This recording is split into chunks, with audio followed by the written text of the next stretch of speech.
नमस्कार दोस्तों, कैसे हैं आप लोग। आशा है कि अच्छे ही होंगे। आज हम देखने वाले हैं एक बेहतरीन कहानी, और इसी तरह की नई नई कहानी के लिए हमारे चैनल को लाइक, शेयर और सब्सक्राइब करें।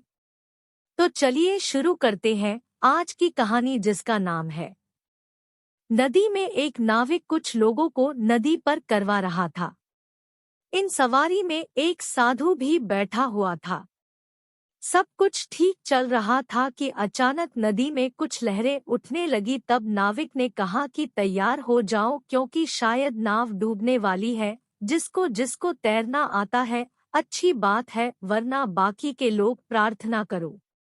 नाविक की बात सुनकर साधु अपने पास रखे कमंडल से नदी का पानी भरकर नाव में डालने लगा। उसको ऐसा करते देखा नाविक और बाकी के लोग आश्चर्य से देखने लगे।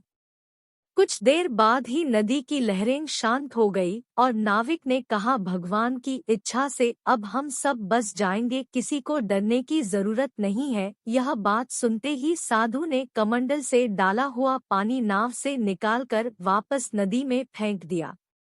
साधु को ऐसा करते देख नाविक ने साधु से पूछा कि बाबा, नाव डूब रही थी, तब आपने नाव में पानी डाला, और अब जब नाव संभल गई है तो आपने पानी निकाल दिया। इसमें आपकी क्या इच्छा थी?